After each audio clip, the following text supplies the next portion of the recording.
Ahora Producciones presenta Hablemos de Salud. 36 años al servicio de la medicina preventiva. Conducción y producción, Ana María Forte, periodista médica. Locución y presentaciones, Gustavo Ríos. Hablemos de Salud por Ecomedios y para todo el país.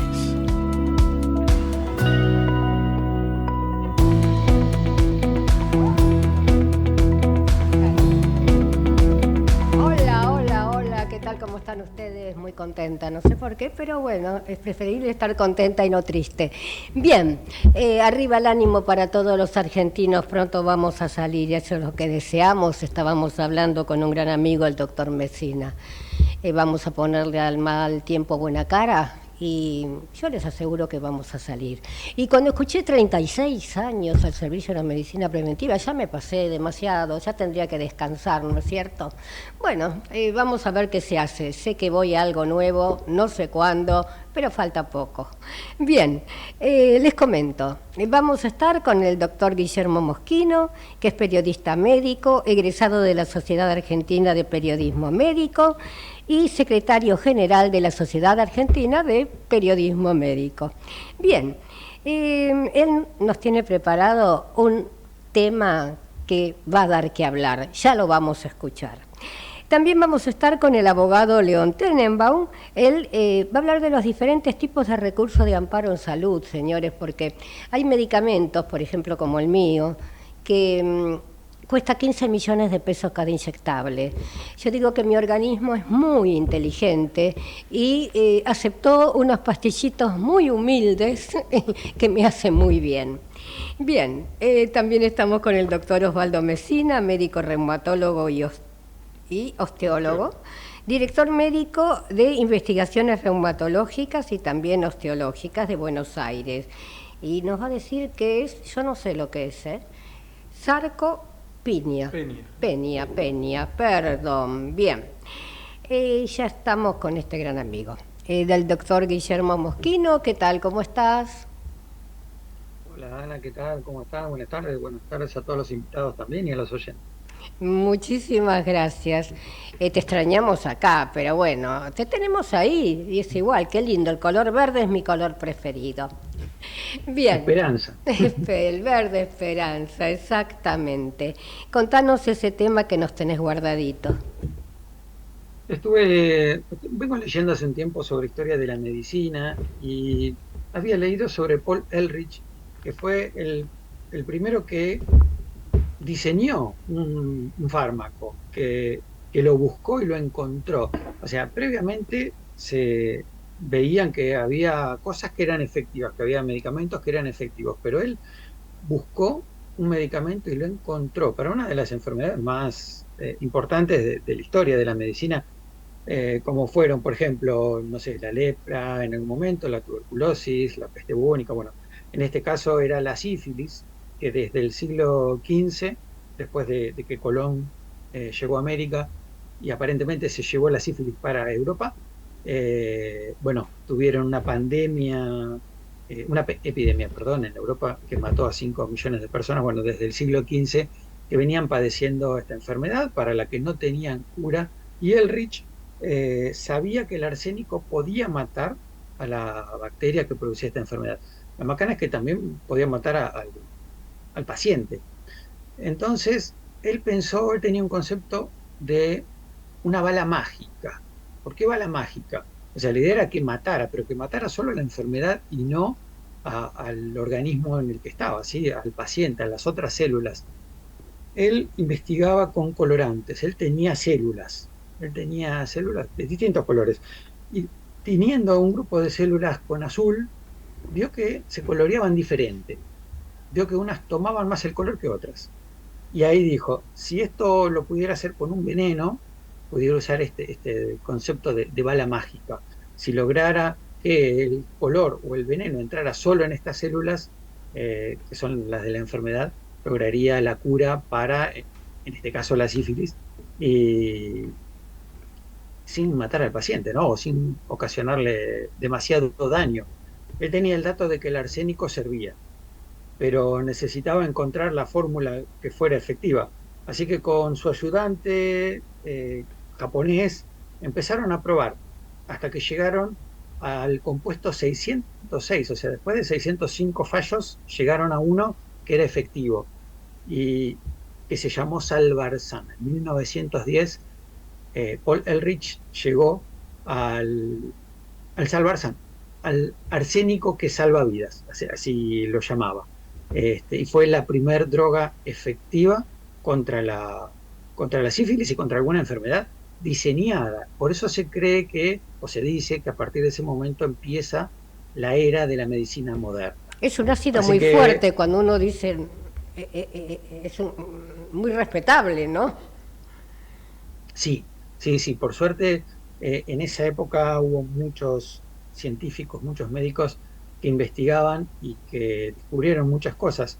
De hecho, él descubrió cosas antes de recibirse de médico. Incluso fue premio Nobel antes de descubrir o de diseñar este arsénico que curaba la sífilis, el Salvarsan.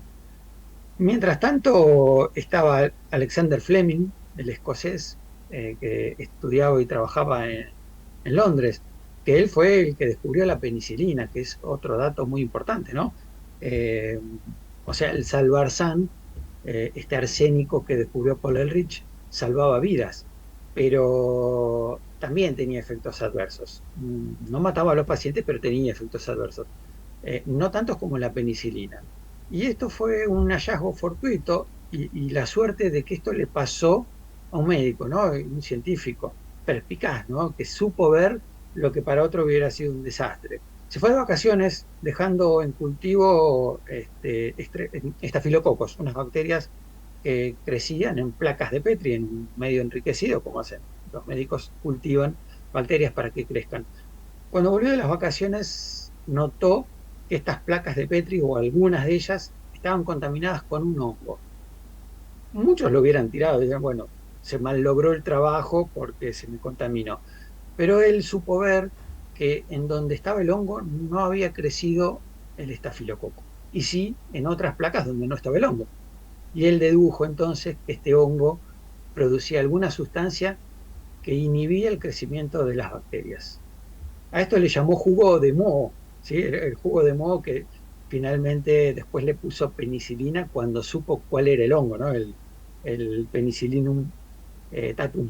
Son Eh, casualidades que no son casualidades, ¿no? sí, que por suerte aparte se dieron justo con él, ¿no? Porque Sí.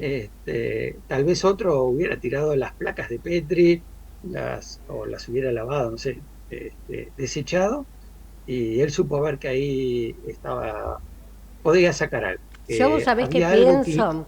Yo pienso que, bueno, hay un ser superior, cada uno tiene su Dios, que sabe a quién elige. Y, o sea, lo digo por experiencia, ¿no es cierto? Siempre tengo el bocadito para poner lo de la fiebre mediterránea familiar, para que la gente se le Claro. grabe, ¿no? Como yo, cómo descubrí, porque me siento Colón, cómo descubrí la enfermedad. No puedo decir diagnostiqué, porque no le estuve leyendo libros y libros. Alguien me puso en mi mano, en mi cabeza, algo que no tiene nada que ver, otra enfermedad, la que me hizo llegar inconscientemente a la fiebre mediterránea familiar. Entonces, las casualidades para mí te la pone alguien. Sí, claro. Mira, vos estás hablando de la brucelosis, mira, también le sirve la penicilina. Exacto, Digo, buen conductor, exactamente, porque yo me desperté diciendo brucelosis. Entonces yo dije, bueno, de acá me internan en un neuropsiquiátrico. ¿Por qué me viene brucelosis a la cabeza? Y porque mi padre había fallecido con el dicho a los 33 años, perdón, 54 años, a los 33 la tuvo, y no tenía brucelosis, tenía fiebre mediterránea familiar. Por mi padre, inconscientemente y buscando, llegué a la fiebre mediterránea familiar, porque decía, no confundir con fiebre mediterránea familiar. Digo, ¿qué será esto? En 6 horas tenía el diagnóstico y en 3 meses el genético en mi mano, porque si no hubiese habido genético yo no estaba hoy acá. Claro. No te quiero robar minutos. No, no, bueno, pero es una historia interesante y cómo una cosa a veces lleva a otra, ¿no? Exactamente. Y el estar atentos, siempre ser positivo, esto que hablábamos del color verde de fondo, la esperanza y qué sé yo, ser positivo y buscar siempre opciones y soluciones. Y no bajar los El estar brazos, porque yo no bajar los decía, brazos. yo la voy a descubrir, yo la voy a descubrir. Era día y noche repitiendo esa palabra, años repitiéndola, y yo creo que alguien me escuchó. Nuestra creencia, cada uno tiene su creencia, siga con la creencia, pero ejecútela.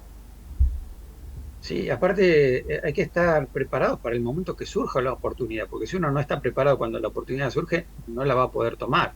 Entonces esto, ¿no? Estar siempre atentos, el estar preparados y positivos, sabiendo que en algún momento alguna oportunidad va a surgir para descubrir un medicamento, para curar una enfermedad, para diagnosticar una enfermedad o para lo que sea, ¿no? Nuestro ámbito, bueno, el mío de la medicina es curar y descubrir cosas. Ujú. Eh, Volviendo a la historia de la sífilis, bueno, no se sabe exactamente de dónde se origina, pero se cree que es de América y que lo llevaron los españoles a Europa. Eh, en 1530, porque no se la llamaba sífilis, no, en 1530 un médico veneciano, Gerolamo Fracastoro, escribió un poema así al estilo Virgilio, en 3 episodios, eh, en la que había un pastor que era castigado con la enfermedad porque había insultado al dios Apolo. Y este pastor se llamaba Sífilus y por eso le pusieron a la enfermedad sífilis. Después, mira, la enfermedad sin tratamiento, o sea, ahora parece algo raro, si bien hay muchos casos, hay como 8 millones por año de sífilis, que es un montón, no llegan la mayoría no suelen ser cuadros muy graves. Pero en aquella época sí. Y por ejemplo, existía gente sin nariz, y tan común era esto, por ejemplo, que en Londres en 1874 estaba el club de los sin nariz. Se reunían todos los meses a cenar. Qué O cosa sea, rara. mirá, cosa rara, ¿no? Aparte, es una enfermedad de transmisión sexual, es una enfermedad que desfiguraba, que estigmatizaba. Claro. Quienes salían a la calle eran señalados con el dedo como tiene una enfermedad de transmisión sexual. Y si encima eras hijo habías tenido una sífilis congénita, relacionaban a tu madre con la prostitución o con el ejercicio del sexo, no sé, si eras cortesano o algo por el estilo. No sé si de ahí vendrá el insulto, eso lo tengo que averiguar, Ujú. el hijo de... Porque, bueno, entonces se asumía que si tenías una sífilis congénita era porque tu madre ejercía la prostitución. O sea, era muy estigmatizante realmente. Y bueno, en realidad era una enfermedad de transmisión sexual. Voy a agregar un dato acá. Existían los preservativos ya en esa época. Aparentemente el primero del que se tiene registro es de 1564 y se hacía con tripas de cordero. Así que, bueno, no sería muy efectivo, pero se usaba para evitar embarazos y para evitar enfermedades de transmisión sexual. Bueno, así que en esa época ya existía. Después, vamos a seguir en un orden cronológico, se descubrió en 1905 cuál era la bacteria que causaba la sífilis, ¿sí? Jaudin y Hoffman descubrieron el treponema pallidum. Esto fue en 1905. En 1910, Ehrlich descubrió el arsénico que salva vidas, el Salvarsan. Y en 1928, Fleming descubre la penicilina. Sin embargo, no se empezó a usar la penicilina hasta 1943. Se usaba, pero muy, muy poquito. Y en el 30 medio, años esto, después es demasiado, ¿no es cierto? sí, sí, sí, sí, del 28, 15 años, del 28 al 43, 15 Ah, años, mucho tiempo. perdón. Bueno, muchos descubrimientos médicos han demorado, se subestimaba mucho al que descubrió algo, ¿no? Pasó con la anestesia, pasó con las vacunas, pasó con la penicilina, hasta que se podía aplicar de forma universal, digamos, se demoraban mucho. Muchos médicos que no aceptaban las novedades, que no querían que otro viniera a descubrir lo que ellos no habían podido. Entonces, sí, sí, se demoraba. Bueno, y mientras tanto, se usaba el mercurio, se usaba el arsénico, se usaba el bismuto, todo esto era efectivo para la sífilis, pero bueno, tenía también sus efectos adversos. Y una cosa que habían descubierto es El que cuando hay bismuto fiebre, es lo que conocemos nosotros como la crema de bismuto.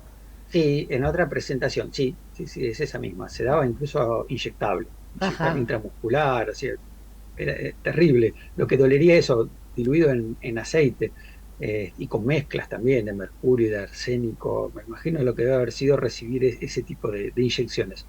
Pero bueno, pero revertían parcialmente los síntomas de la enfermedad. Capaz que lograban que se vayan algunas de las llagas que da la sífilis. Y bueno, decía, la enfermedad libre, a su libre evolución, termina dando una parálisis general. Y se habían dado cuenta que cuando había fiebre, el cuadro mejoraba. Post fiebre, el cuadro mejoraba. De hecho, el cuerpo se defiende de las infecciones aumentando la temperatura, por eso mata las bacterias. Entonces, había médicos que infectaban malaria, o sea, el paludismo, ¿no? El, no me sale, el protozoo que produce la malaria, se lo daban a los pacientes con sífilis para que tuviera muchos episodios de fiebre y que de esa manera mejoraran. Esto era efectivo en algunos casos y en otros era contraproducente. Muchos de los pacientes con sífilis a los que se les infectó malaria murieron, pero bueno, algunos se mejoraron y otros se han curado incluso. Ujú. Pero bueno, mientras tanto, esto fue antes de 1943, hasta que en 1943 se empezó a usar la penicilina y ahí cambió radicalmente la evolución de la sífilis. Por supuesto, después las bacterias se fueron haciendo resistentes a la penicilina y hubo que encontrar otros antibióticos. Sin embargo, aún hoy la primera elección para tratar a la sífilis es la penicilina. Bien, bien, un lindo recorrido, un lindo recorrido. Sí, sí, sí, y aparte fuimos intercalando cosas acertadas Ujú. y errores de la medicina, esto de la etapa oscura de la medicina que a mí a veces me gusta hablar. Esta vez intercalé cosas buenas y cosas que tratando de ser buenas, producían efectos adversos. Con respecto Disfrutamos a realmente de tu presencia, Guillermo Mosquino, porque aprendemos mucho. Nosotros generalmente, bueno, se habla de tal o cual enfermedad, pero hablar así de la medicina, porque conocemos a las personas, pero no lo asociamos a lo que hicieron esas personas, ¿no es cierto? Tan importantes. sí, sí, sí, sí. Esto nació de una vez que quise hablar de médicos que le daban nombre a los hospitales y, o sea, ¿quiénes han sido? ¿Por qué eran reconocidos? Y leyendo sobre ellos, médicos argentinos, empecé a leer también un poquito más de historia de la medicina y encontré un libro que se llama Historia Negra de la Medicina, que tiene muchas cosas interesantes y eso me hizo leer más aún. Y bueno, y sigo en ese periodo de lectura que es muy, pero muy interesante. Y seguí porque así nos comunicas todo lo que lees, porque es más fácil escuchar que leerlo o buscarlo, ¿no es cierto? Porque das justo en la tecla. Y me quedaría ahora charlando con vos, y lo sabés perfectamente, Mosquino, pero nuestro tema lo concluimos en este momento. Redondeamelo.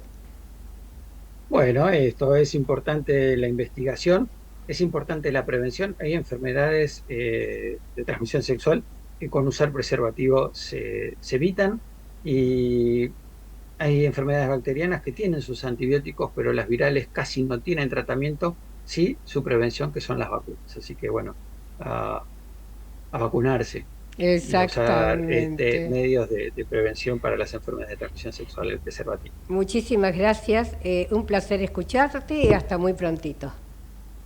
Nos vemos.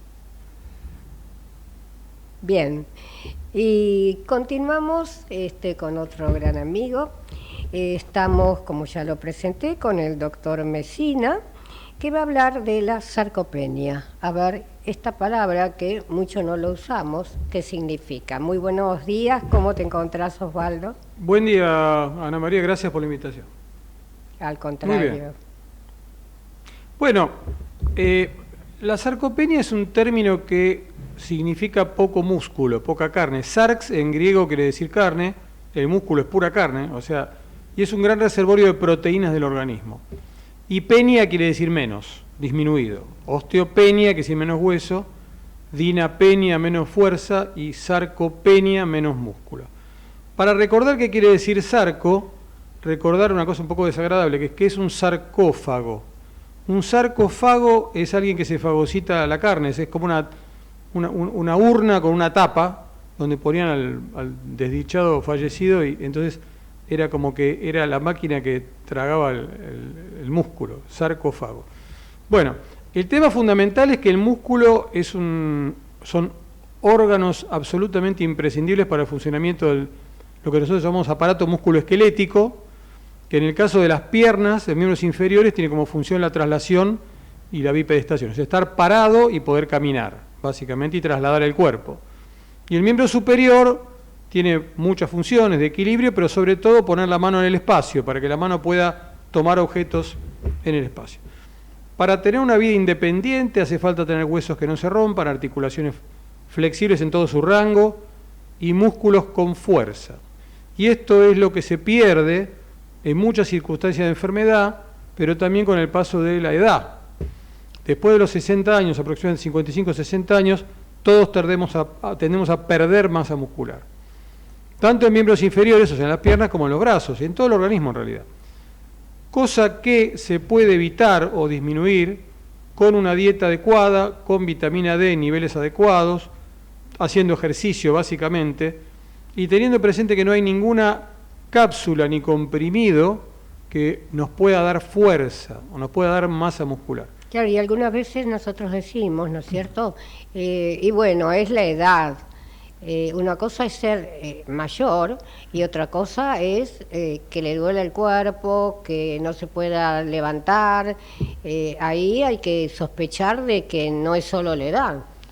Claro, la edad puede ser una enfermedad, pero todo esto se disminuye si uno mantiene una actividad física adecuada, camina, se mantiene activo. Si uno está sentado largas horas viendo la televisión, eso es contraproducente, absolutamente negativo para todo. Yo creo, ¿sabes qué creo, Messina?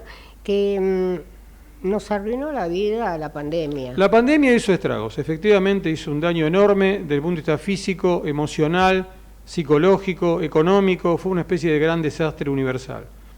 Pero la actividad física y la dieta adecuada, cuando decimos dieta adecuada, ¿qué queremos decir? Fruta, verdura y proteínas. Proteínas de alto valor biológico son las de origen animal, puede ser pescado, puede ser pollo, puede ser carne. Hay una tendencia muy grande en el mundo al vegetarianismo y al veganismo.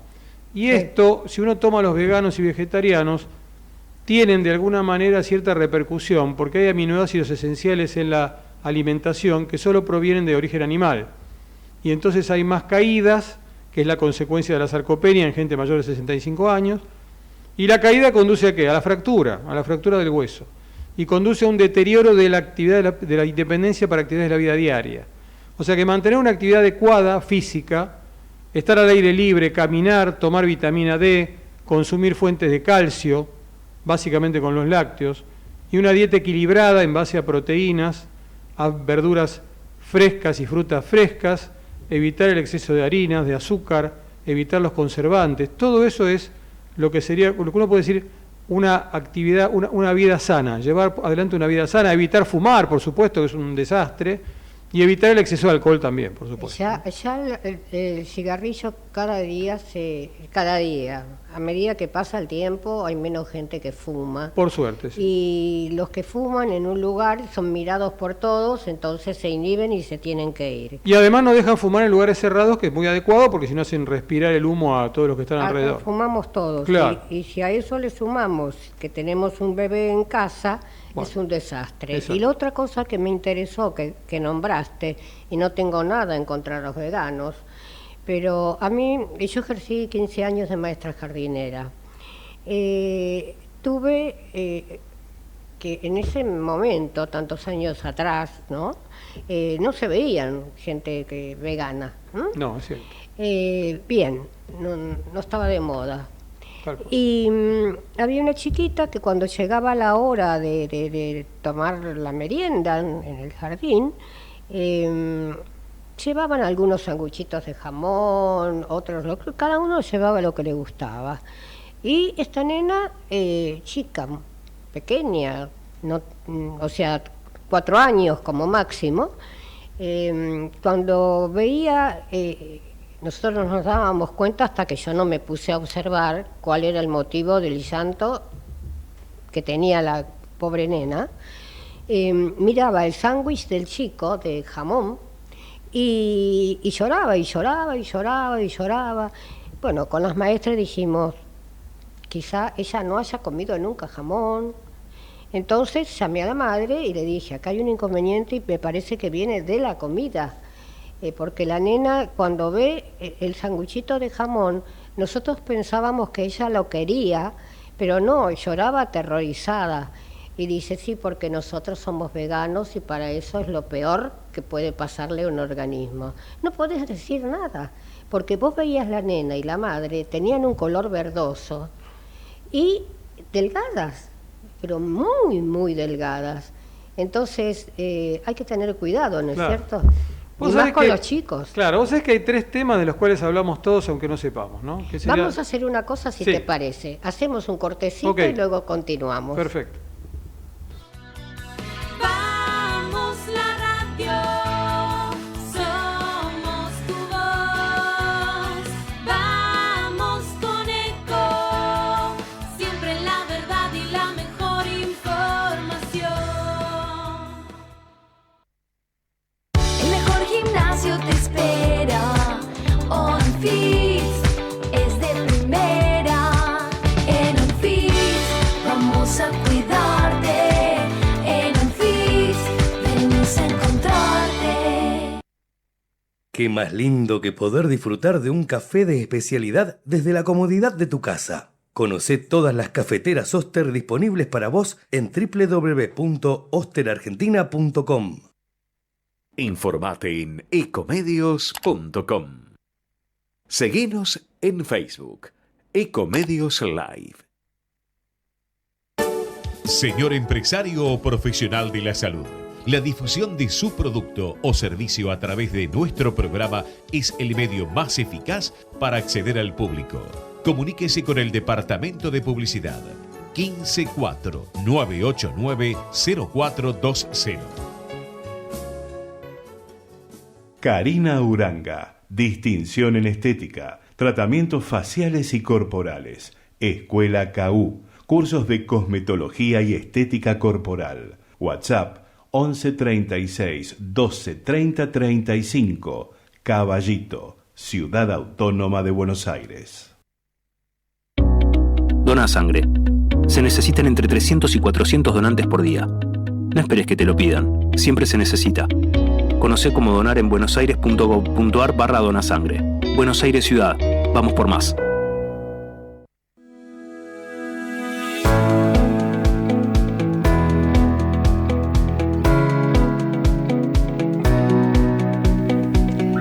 Y continuamos con Hablemos de Salud. Estamos conversando con el doctor Osvaldo Messina, que es reumatólogo, hablando de todo un poco, y el tema central es la sarcopenia. Así es.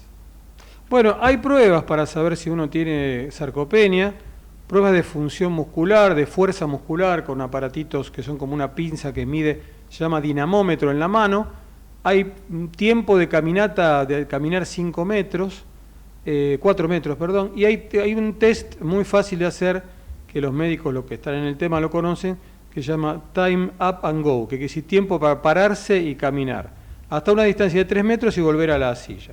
Esas son pruebas que pueden dar una idea si la persona tiene cierto deterioro de la función muscular. Hay remedios que pueden producir esto, hay enfermedades, lamentablemente enfermedades serias, como algunos tipos de cáncer que pueden dar lo que se llama caquexia y sarcopenia por caquexia, o sea, falta de fuerza y fundimiento de masa muscular por mala nutrición o por la misma enfermedad. Y hay algunos remedios que pueden producir esto. Puede haber miopatía por corticoides en gente que toma mucho tiempo corticoides. O sea, el tema es muy complejo y hoy en día prácticamente es una subespecialidad. Muchos de los osteólogos nos dedicamos también al tema de la sarcopenia. Es un tema cada vez más difundido y siempre conviene hacer una consulta, ¿no? Porque se pueden hacer algunas cosas con la dieta, con la vitamina D, con el consumo de calcio. La otra cosa es que no hay que demonizar el consumo de calcio. Yo he escuchado, por ejemplo, gente que dice que darle leche a los chicos es tóxico, que tomen yogur está mal. Bueno, eso es una barbaridad, digamos. Desde el punto de vista dietético es un disparate. Yo me acuerdo, Messina, más o menos somos de la misma época, Sí. La leche de antes, que la traía el lechero Era a la mucho más casa, entera.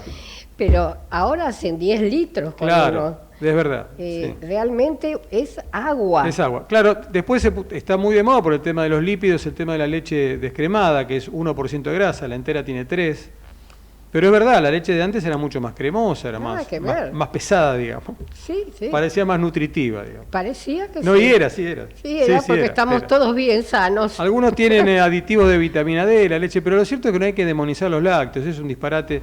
Los lácteos son muy útiles no solo por aporte de calcio, sino en el caso del yogur porque ayuda a mantener lo que se llama la microbiota equilibrada. ¿Qué es la microbiota? Es el conjunto de bacterias que están en el intestino y bacterias buenas, digamos, que preservan de un montón de enfermedades. Hoy se sabe que hay billones de bacterias en el intestino y que tienen mucho que ver con el desarrollo de muchas enfermedades o el agravamiento de muchas enfermedades. Y los yogures, sobre todo, y hay un nombre comercial muy conocido de leche cultivada, ayudan a preservar la microbiota, sobre todo en gente que tiene mala alimentación, que ha tomado antibióticos por tiempo prolongado, que eso barre prácticamente la microbiota mala, pero también la buena, y entonces esto hay que tenerlo en cuenta. O sea, todo es muy multifactorial, por eso la medicina de hoy es tan especializada, tan, en cierta manera, sectorizada. Siempre hace falta el que vea todo, que exactamente es el clínico, pero hace falta tener en cuenta muchas cosas, ¿no es cierto? O sea, que no es tan sencillo.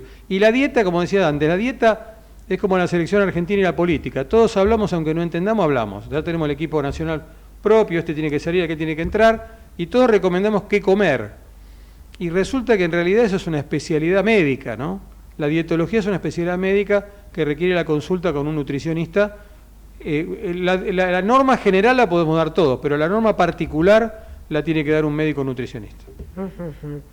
O sea, ¿podemos decir que la sarcopenia es una enfermedad moderna o viene de antaño? Mira, yo creo que existió siempre, lo que pasa es que ahora hay mucho más alerta, hay medidas terapéuticas, hay más conciencia de actividad física, hay más conciencia de niveles de vitamina D adecuados, más conciencia del consumo de lácteos, de proteínas, de una dieta sana, de evitar el alcohol, de evitar tomar 1 litro de café por día. En fin, hay una cantidad de cosas. La llamada así vida sana, entre comillas, es un conjunto de hábitos que hacen que la gente viva más, pero viva sobre todo mejor, que evite enfermedades, que evite estar limitado, que evite estar grandes tiempos sentado, que no pueda valerse por sus medios para actividades como higienizarse, vestirse, comer, ir de compras, etcétera. Vos sabés que yo te escucho y siempre tengo ejemplos y, por ejemplo, te pregunto, ¿no? Es media rara la pregunta, desde ya te digo. Yo tengo una amiga con Parkinson. Sí. Cuando la fui a ver, me falta el título, yo le dije, vos no tenés Parkinson. Porque una cosa es tener un movimiento involuntario de vez en cuando en la mano derecha, que ya sabemos bastante de eso, pero se le puede explicar a las personas. Vos sabés que la medicación de Parkinson, nosotros decimos, los ignorantes son rompeportones, porque son fuertes, queremos decir. Más cuando lo necesitan, pero cuando está mal diagnosticada y 5 años tomando medicación de Parkinson, esta persona me tomó en cuenta. El médico amigo de años, que hace Parkinson, que es lo mejor que hay en Parkinson, la empezó a tratar. A los 2 meses me dijo, tu amiga tiene Parkinson. Y yo, muy descaradamente, mi amiga no tiene Parkinson. Y yo la analizaba día por día, sin ser médica, solamente con cariño. Al 3er mes me llama, tu amiga no tiene Parkinson. No tiene Parkinson. Bueno, siguieron meses y meses y meses y meses. Y ahora lo que le quedó, yo digo, es una sarcopenia. ¿Es probable? ser? Sí, claro. Porque si uno se mueve menos, pierde más músculo con el paso del tiempo. Por ejemplo, actividades que pueden parecer tontas, por ejemplo, bailar. Bailar, caminar. Bailar tango tiene una cantidad de beneficios enormes para el equilibrio, para la coordinación de los movimientos, para la marcha, para la fuerza muscular y de punto de vista emocional, digamos. Es una actividad sumamente recomendable. Yo no tengo academia de tango, nada. Yo lo cuento porque es así, hay trabajos publicados en este sentido. Todas las actividades físicas promueven el desarrollo muscular, más bien la preservación de la fuerza muscular y también la parte ósea. O sea, la gente con osteoporosis tiene tendencia a ser muy sedentaria y nosotros ¿qué hacemos? Le damos medicación, le damos vitamina D, le damos calcio y lo mandamos a moverse, aunque sea empiecen por caminar. No hace falta ir a un gimnasio como el que vimos recién tan lindo de la propaganda, que tienen equipos para desarrollar fuerza muscular, levantar pesas, eso no. Pero caminar, bailar, ese tipo de actividades son muy importantes. La otra cosa importante es la prevención de las caídas. Para eso hay que tener fuerza en las piernas, hay que mantener el equilibrio, hay que usar calzado con suela de goma, calzado que no esté suelto. ¿Qué quiero decir esto? Chinelas. Claro, chinelas o jotas o zapatillitas, pero que no estén acordonadas. Tiene que ser una zapatilla acordonada o un zapato acordonado. Exacto, que se sienta segura. Efectivamente. Y después otra cosa que hay que evitar en la casa. La casa no tiene que tener cables que crucen pasillos, no tiene que tener patines. Yo me acuerdo, yo tenía una tía cuando yo era chico que plastificaba los pisos de madera. Le encantaba que brille. Bueno. Se estilaba. Me decía, querido, subite a los patines, me decía. Y caminá con patines. Bueno, eso es una desgracia, porque lo más probable, yo en ese momento no me caía porque tenía 10, 12 años, pero lógico. Si subo ahora me caigo. Entonces, digo, eso, las alfombritas sueltas, y hay un lugar el más peligroso de la casa para caerse, es el cuarto de baño. Particularmente la bañera, particularmente la entrada y salida de la bañera. Eso que parece una tontería, la mayoría de las caídas en el hogar son en la bañadera, en la bañera. Así que todo eso ténganlo en cuenta, pongan alfombritas antideslizantes, adentro y afuera de la bañera, hay unas manijas que se adosan a la pared para poder agarrarse. Parece una tontera, pero ha habido caídas fatales en las bañeras. Entonces es muy importante todo eso y tener en cuenta no dejar cables, no dejar felpudito suelto, que se arruine el piso no es grave, pero caerse y romperse la cadera sí es grave. Entonces estas son recomendaciones que hay que darle a la gente para que no se caiga o se caiga lo menos posible. Yo te escuchaba atentamente y aprendo mucho con respecto a la importancia de bailar tango. Claro. Yo tengo una amiga que tiene más de 70 largos, el físico es delgada, entonces le ayuda, y tiene un cuerpo de la cintura para abajo, las piernas de joven, claro. O sea, con buenos músculos, Sí. y ella hace añares clases de tango. Correcto. No solo, digamos, que le hace bien al alma, sino que le hace bien al cuerpo. Efectivamente, así es. Bailar, toda clase de baile es bueno, salsa es bueno. El tai chi, que es una gimnasia oriental que a veces se ve en las plazas de Buenos Aires, es bueno para mantener el equilibrio. El bailar, digamos, tango, salsa, vals, lo que les guste. El tema es no quedarse quieto. Quedarse quieto es lo peor que uno puede hacer. Hay una cosa, un estudio muy interesante. Si uno se queda quieto y aislado, leas entre paréntesis pandemia, eso, como decías antes, quieto y aislado, pandemia, Sí. es la mejor manera de desarrollar aislamiento social, y eso correlaciona, ¿saben con qué? Con Alzheimer. O sea, la persona aislada, que no tiene redes sociales, contención social, que no va a un club, que no tiene amigos, que no tiene, y ve todo el día televisión, Exacto. y ve películas, y después ve el noticiero, que son una tragedia tras otra, y no habla con nadie, ese tiene correlaciona con Alzheimer más que los que tienen interacción social. Yo voy a un club de tenis donde el promedio de edad debe ser, yo debo ser uno de los más jóvenes, tengo 70 años, es gente mayor, hay chicos también y jóvenes, Pero en este grupo, que jugamos doble, que hacemos lo que podemos, porque no le vamos a ganar nunca ni a Nadal ni a Federer, pero vamos, jugamos, estamos 1 hora y media sábado y domingo, nos tomamos algo luego, hablamos de la vida, del país, de la familia y nos vamos. Eso que parece una tontera es muy importante, mantener. El hecho, aparte, de hacer algo en la semana que le guste. Efectivamente. O sea, yo estoy en la radio, porque la radio me gusta. Correcto. Porque no es que es un trabajo, porque estoy poniendo plata encima y muy pronto se me va a terminar, pero yo sé que el día que deje la radio tengo que rápidamente tomar otra cosa, porque esto es mi cable a tierra, esto es mi descarga, ¿no es cierto? Y no está hablando una persona de 30 años ni 40, pero uno siempre tiene que dejar de lado la edad y pensar la edad de joven, qué hacía, cuánto hacía, por qué lo hacía, y no sentarse frente al televisor, como bien decís. Vamos a hacer un pequeño corte y luego continuamos. Si usted tiene alguna inquietud sobre su salud o la de su familia, Hablemos de Salud les responde vía mail. Tomen nota, hablemosdesalud@hotmail.com o a través de nuestra página www.hablemosdesalud.com.ar. Karina Uranga, distinción en estética, tratamientos faciales y corporales, Escuela KU, cursos de cosmetología y estética corporal. WhatsApp 11 36 12 30 35. Caballito, Ciudad Autónoma de Buenos Aires. Dona sangre. Se necesitan entre 300 y 400 donantes por día. No esperes que te lo pidan. Siempre se necesita. Conoce cómo donar en buenosaires.gov.ar/donasangre. Buenos Aires Ciudad. Vamos por más.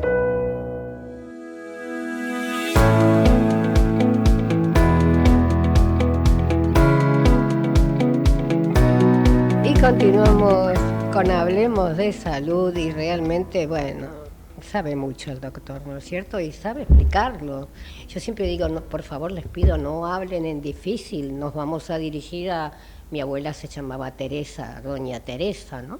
Bien, estábamos hablando, realmente, estas enfermedades que surgieron no hace mucho, pero que existieron, sí, de hace mucho, y las personas que la tenían eran personas consideradas y le agarró la menopausia, y es un invento, y quiere llamar la atención, como es la fibromialgia, ¿no es cierto?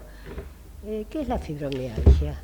Bueno, la fibromialgia es una afección muy común en la consulta diaria, en donde las mujeres, generalmente pueden ser hombres también, vienen con dolor musculoesquelético, le duele todo el cuerpo, se sientan y me dicen, a mí me duele todo, y hace como 2 años, y voy a los médicos y me dicen que no tengo nada, pero a mí me duele todo. Y entonces uno lo empieza a interrogar, uno ya más o menos tiene la idea de qué estamos hablando, y tienen dolores en el cuerpo a la compresión de unos puntos dolorosos que hay que buscar en el examen físico, y traen laboratorios y estudios y bolsas de estudios normales, digamos. Entonces, como los médicos ven que está todo normal, y dicen, mire señora, no, acá no tiene nada, usted está sana, pero a mí me duele todo. Bueno, mire, algunos le dicen, bueno, pero acá no venga porque yo no le puedo dar ninguna ayuda. Y vaya al psicólogo. Vaya al psicólogo, vaya al psiquiatra, en fin, esto no es mío, tal, y se van. Pero la señora se iba deambulando de médico en médico, hasta que alguno de los que nos dedicamos a esto decimos, mire, usted tiene fibromialgia. Para eso pasaron 3 años entre diferentes especialistas, colegas, clínicos, traumatólogos, médicos de otras especialidades, hasta que nosotros hacemos el diagnóstico de fibromialgia. Y que es una respuesta al estrés crónico, generalmente. El estrés crónico en nuestro medio, el estrés crónico está a la orden del día. Imagínense, razones económicas, sociales, familiares, divorcios, en fin, situaciones de estrés hay todo el tiempo. Claro, enfermedades familiares, una cantidad de cosas. Solo prender la televisión, yo creo que uno se estresa de solo ver los noticieros, las guerras y todas esas desgracias que están asolando al planeta. Pero digamos, esa es la situación. Esta gente hay que medicarla con cierta medicación, muchos van a hacer terapia cognitiva, alguna forma de psicoterapia, terapia cognitivo-conductual, hay que mandarlos a hacer ejercicio aeróbico, hay que explicarle qué es la enfermedad, porque en 3 o 4 años nadie le explicó de qué es esta enfermedad, la gente piensa que de esto se va a morir, y no se mueren de fibromialgia, pero viven con una vida de muy mala calidad porque tienen dolores generalizados muy importantes, pero tienen tratamiento y tienen forma de ser mejoradas. Hay un 15 o 20% de pacientes que son difíciles de mejorar, por razones que todavía no sabemos bien cuáles son, probablemente sean genéticas, pero hay cómo mejorar la fibromialgia, y lo más importante, como siempre, es hacer el diagnóstico. En medicina lo más importante es saber de qué estamos hablando, o sea, cuál es el diagnóstico. Una vez que sabemos el diagnóstico, sabemos qué tipo de terapéutica le vamos a hacer. Si no hacemos el diagnóstico, o peor, si equivocamos el diagnóstico, la terapéutica va a ser totalmente equivocada. Por ejemplo, la amiga tuya tenía un temblor inespecífico, digamos, no era Parkinson. Y eso se trata con beta bloqueantes y funcionan bien. En cambio el Parkinson, como decía Ana María, se trata con medicación que es muy poderosa, que tiene un montón de efectos colaterales, pero que si hace falta hay que tomarla. Y los pacientes mejoran. Yo tengo gente amiga que lo tiene y han mejorado con tratamiento, el Parkinson verdadero, digo, ¿no? Con tratamiento y bailando tango y pintando cuadros. Y con eso han mejorado mucho. O sea que uno tiene que tratar de ver al enfermo en su totalidad. Atenta mucho el sistema de salud. El sistema de salud de los 15 minutos, en 15 minutos no se puede atender a nadie. En 15 minutos... Es mucho, porque hay 8 minutos la mayoría. Bueno, en 8 minutos yo ni los saludo. También no me da ni para saludar. Y si es invierno, entre que se sacan todo el abrigo, ya se fueron. O sea, exacto. Bueno, la realidad es que en una hora, para atender a la gente más o menos, se puede ver 2 pacientes. Y el sistema te pide que veas 4, 5. No existe, no se puede. Entonces, a veces digo esto para que no se lo tomen tanto con los médicos, que a veces terminamos siendo víctimas del sistema de salud también, tanto como los pacientes. O sea, los dos somos víctimas, los pacientes y los médicos. Uh-huh.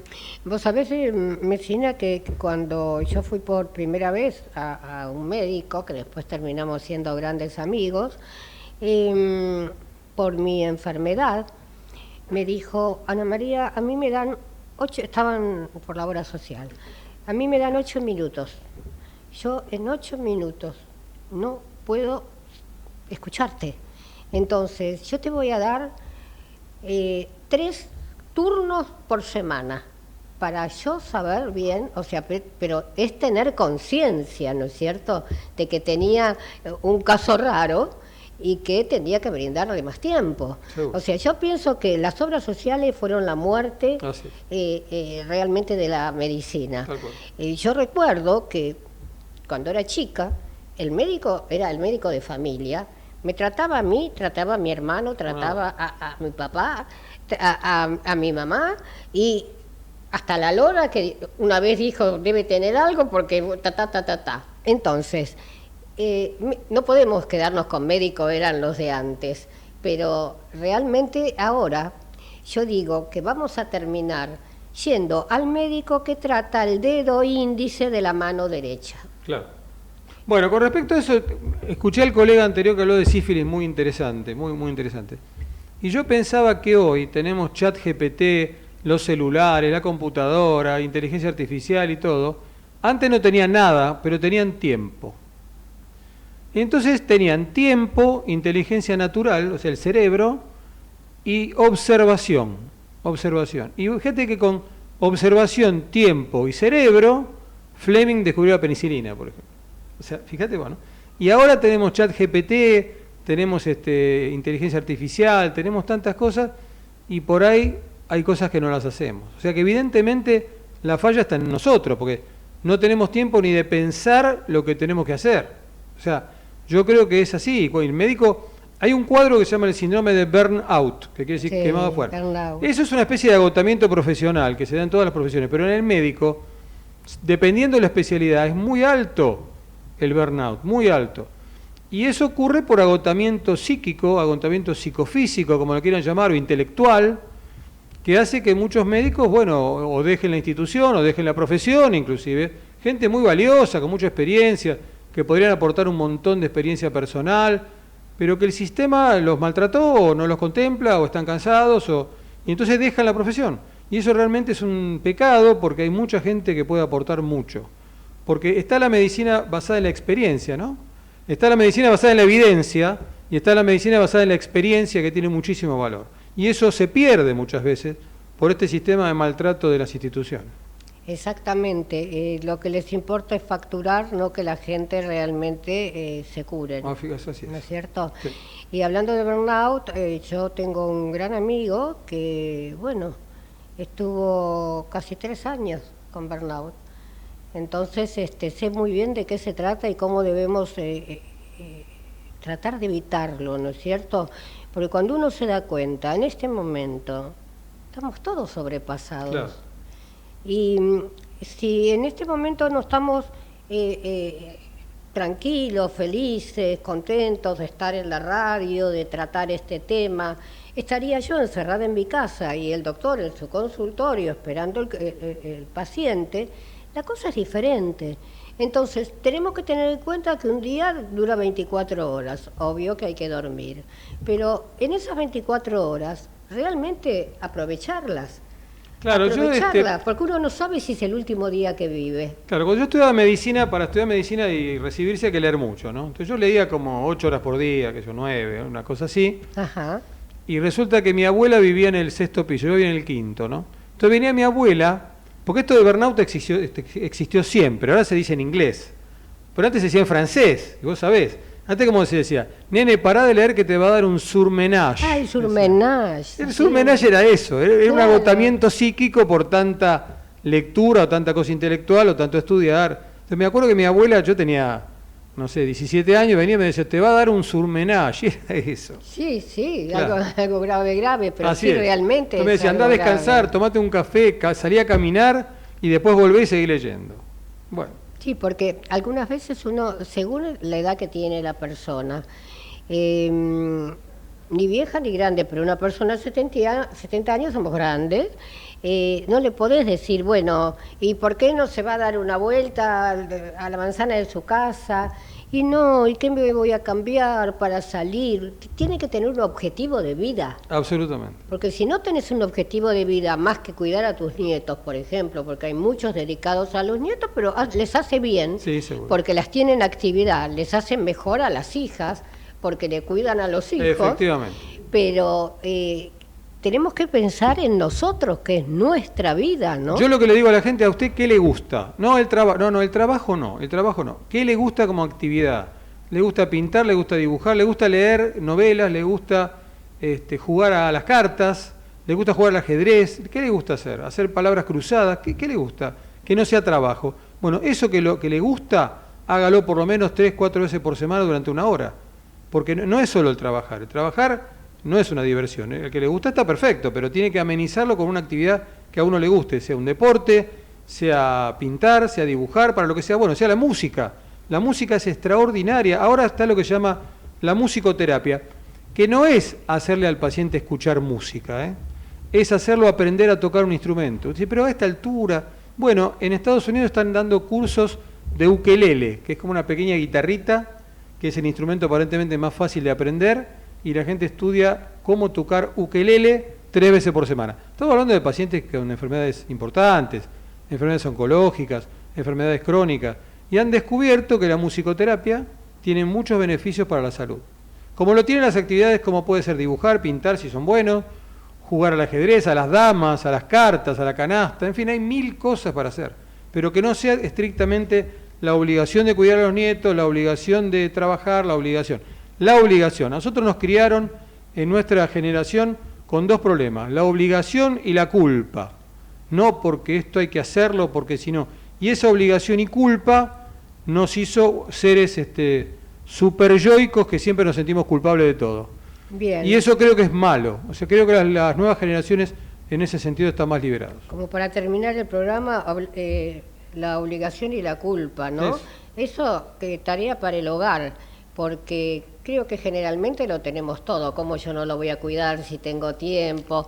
O sea, también hay un manejo, ¿no es cierto?, de nuestros hijos. Así es. Y nosotros con cariño y amor le dedicamos ya la vida a nuestros hijos y después a nuestros nietos. Y alguno por eso aprovecha. Claro.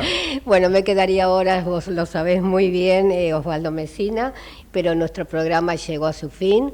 Realmente fue un muy rico programa. Para despedirnos, despedirnos, deja una frase nomás. Lo más importante, dieta balanceada, adecuada, completa, no se centren en un solo alimento, hagan actividad física, tomen sol, salgan al aire libre, tengan amigos, apaguen el televisor un poquito, la radio no, porque si no, no escuchan a Ana María, pero menos televisor, menos pantalla, menos celular y menos computador y más aire libre, salir a caminar, jugar a lo que quieran, a lo que puedan, pero manténganlo esto todo el tiempo, es muy importante. Y más felicidad. No hay nada más importante que la felicidad. La plata va y viene. En este momento va, en otro momento va a volver. Bueno, yo me despido de ustedes, no sé hasta cuándo, espero que hasta la próxima semana, si Dios quiere.